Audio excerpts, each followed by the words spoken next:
Greetings, David Wolfe here. I'm here with my friend Dr. Silver. We're talking about medical foods. One of the things that happens in the medical profession, as you could probably well attest, is that as you get educated and you get out there in the world, you kind of figure out what you're working with, you figure out the tools, and then when something comes along like medical foods, which has been there actually all along, and it's not taught in medical schools, sometimes doctors can respond to that in a way that really isn't based on the research. They're just reacting because they don't really know anything about it. Could you address that a little bit? I mean, I think one of the problems we deal with, look, and I was practicing physician for over 20 years, and one of the problems we deal with is we have a comfort zone.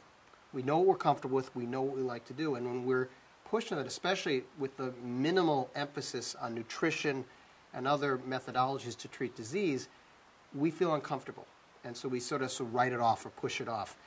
And I think now that more studies have come out, in bigger journals, in the traditional medical journals, I'm hoping that's going to begin to foster a reawakening, as I call it, because this is something that's been around since the 1800s, of this understanding of the nutritional management of disease, and the medical foods category.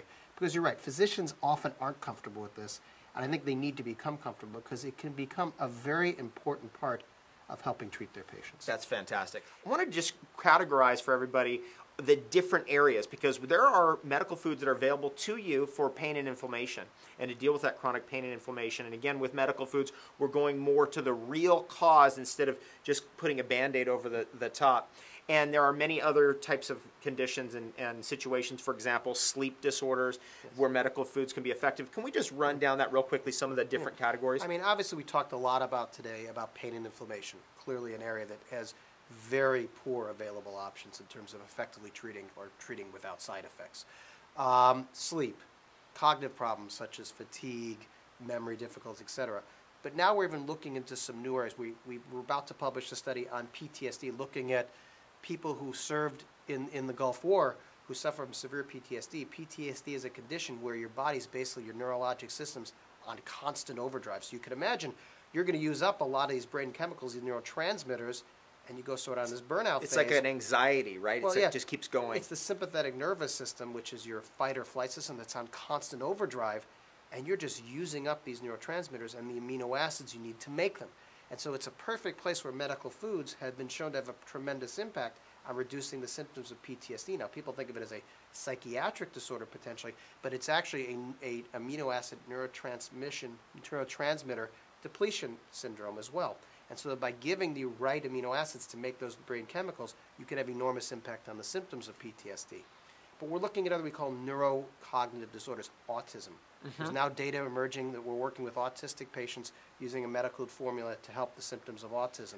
Let me ask you about that, because a lot of parents come to me and they've got autistic children age 3 to 5 to 7 to 9 to 13. Are these medical foods safe for those kids? And, yes. And they can be prescribed by a physician for those kids, is that right? Exactly, because again, everything in these products is generally recognized as safe. You're not worried about the side effect profile, because the core of these are amino acids. You know, the building blocks of our proteins, the building blocks of these brain chemicals that we need. And by targeting the deficiencies that these autistic kids have, we can potentially help the symptoms. And there's preliminary data that's come out showing that these have been very effective in treating Parkinson's disease, Alzheimer's, ALS, Lou Gehrig's disease. All are potential targets that we're working on and looking at as can benefit from medical foods. That is fantastic.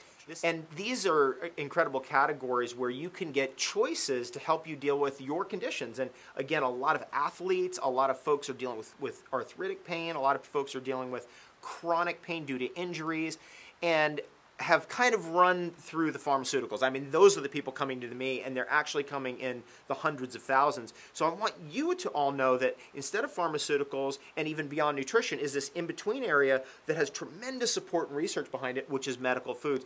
And that's I think, where we can start to bridge some of the folks over who've been only using nutrition, and also bridge some of the folks over who've only been using pharmaceuticals, and we meet somewhere in the middle. It's a very exciting area. This is Dr. David Silver. Again, you can reach him online, find out more about medical foods, tmedpharma.com. Yes. Check out the website. I'm David Avocado Wolfe. I work mostly in the field of nutrition, but always trying to educate myself as much as possible on all kinds of alternative ways to deal with our chronic problems today. For example, stress-related disorders, pain and inflammation, and that's what guided me to Dr. Silver. We hope you learned a lot here in our conversation together.